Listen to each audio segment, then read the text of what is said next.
Welcome to Little Storybox Kids. Please like, subscribe and share. Hello दोस्तों, स्वागत है आपका फिर से मेरे चैनल पर और मैं आशा करती हूँ आप सभी खुश होंगे, स्वस्थ होंगे और अपना ख्याल रख रहे होंगे। आज मैं आपके लिए एक बहुत ही मज़ेदार और सीख देने वाली कहानी लेकर आई हूँ। यह कहानी है एक टोपी बेचने वाले की और कुछ शरारती नकलची बंदरों की। इस कहानी में आपको मिलेगा हंसी, रोमांच और एक बहुत बड़ी सीख। तो अपनी आंखें बंद कीजिए, कल्पना की दुनिया में जाइए और सुनिए यह नकलची बंदर की कहानी। हरी नाम का एक खुशमिजाज टोपी बेचने वाला था जो अपने छोटे से गांव से पास के शहर की ओर जाया करता था।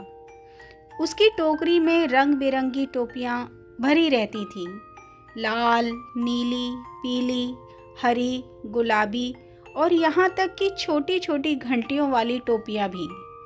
बच्चे उसे देखकर बहुत खुश होते थे और उसकी आने की राह देखते थे। हरी का सफ़र आसान नहीं था। उसे एक घने जंगल से होकर गुजरना पड़ता था जहाँ ऊंचे ऊंचे पेड़ आसमान को छूते थे और पक्षियों की मधुर आवाज़ें गूंजती रहती थीं। फिर भी हरी को यह रास्ता अच्छा लगता था। वह चलते चलते सीटी बजाता, लोकगीत गुनगुनाता और प्रकृति का आनंद लेता। एक दिन हरी जब दोपहर को टोपी बेचने शहर जा रहा था तो सूरज बहुत तेज चमक रहा था। गर्मी के कारण हरी बहुत थक गया। उसके पैर दर्द करने लगे, कंधों पर टोकरी का बोझ भारी लगने लगा और माथे से पसीना बहने लगा। थोड़ा आराम कर लेता हूँ, उसने अपने आप से कहा। उसे रास्ते में एक विशाल बरगद का पेड़ दिखा जिसकी घनी छाया बहुत ठंडी और आरामदायक लग रही थी। हरी ने अपनी टोकरी पेड़ के नीचे रखी और वहीं लेट गया और थोड़ी ही देर में वह गहरी नींद में सो गया। हरी को यह नहीं पता था कि वह बरगद का पेड़ बंदरों के एक बड़े झुंड का घर था। ये बंदर बहुत शरारती, चंचल और जिज्ञासु थे। जब उन्होंने सोते हुए टोपी बेचने वाले को और उसकी रंग बिरंगी टोपियां देखी तो उनकी आंखें चमक उठी। बस फिर क्या था, एक बंदर चुपचाप नीचे उतरा और उसने टोकरी में झांका। अरे कितनी सुंदर चीजें हैं, वह चहक उठा। फिर क्या था, एक एक करके सभी बंदर नीचे आ गए। उन्होंने टोपियां उठाईं और उछल कूद करने लगे। कोई टोपी सीधे पहन रहा था, कोई टेढ़ी, तो कोई दो टोपियां एक साथ सिर पर रख रहा था। पूरा जंगल उनकी हंसी से गूंज उठा। कुछ देर बाद हरी की नींद खुली। पहले तो उसे बहुत सुकून महसूस हुआ, लेकिन तभी उसे अजीब सी आवाजें सुनाई दी, चीख पुकार, कूदने फांदने और हंसने की। वह हड़बड़ा कर उठा। जैसे ही उसकी नज़र टोकरी पर गई, उसके होश उड़ गए। टोकरी तो खाली थी। हरी ने ऊपर की ओर देखा और हैरान रह गया। पेड़ की हर डाल पर बैठे बंदर उसकी टोपियां पहने हुए थे। अरे यह तुमने सबने क्या कर दिया, हरी चिल्लाया। बंदरों ने उसकी नकल करते हुए वैसा ही चेहरा बना लिया। हरी ने गुस्से में हाथ हिलाए तो बंदरों ने भी अपने हाथ हिलाए। हरी जोर से चिल्लाया तो बंदर भी जोर से चिल्लाने लगे। हरी ने गुस्से में पैर पटक दिए तो बंदर भी अपने पैर पटकने लगे। हरी बहुत परेशान हो गया।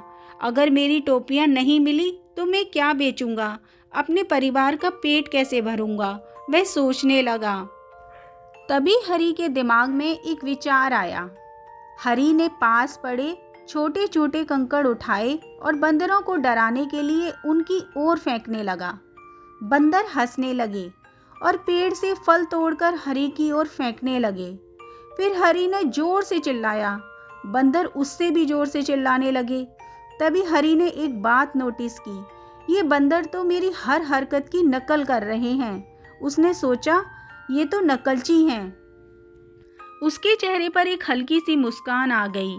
हरी ने एक तरकीब आजमाने का फैसला किया। वह सीधा खड़ा हुआ, गहरी सांस ली और धीरे से अपने सिर की टोपी उतारकर जमीन पर फेंक दी। बंदर ध्यान से उसे देख रहे थे।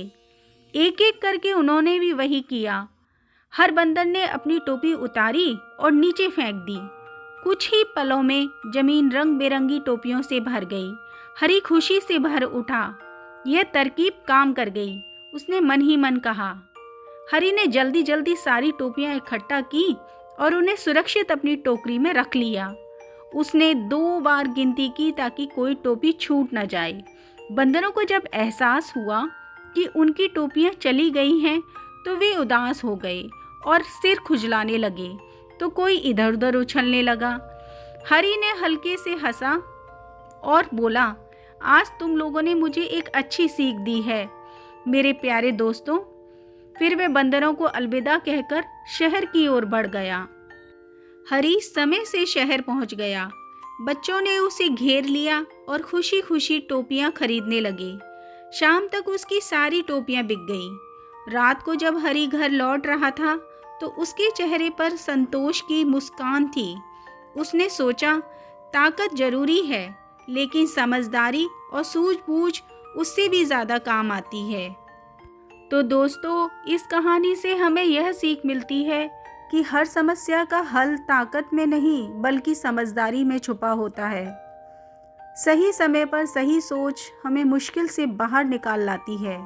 तो अगर आपको यह कहानी पसंद आई हो तो प्लीज़ चैनल को लाइक करें, सब्सक्राइब करें और कमेंट में बताएं कि आपको कहानी का कौन सा हिस्सा सबसे ज़्यादा अच्छा लगा। और ऐसी ही मज़ेदार और सीख देने वाली कहानियों के लिए चैनल को सब्सक्राइब करना ना भूलें। फिर मिलेंगे एक नई कहानी के साथ। तब तक के लिए बाय बाय, टेक केयर।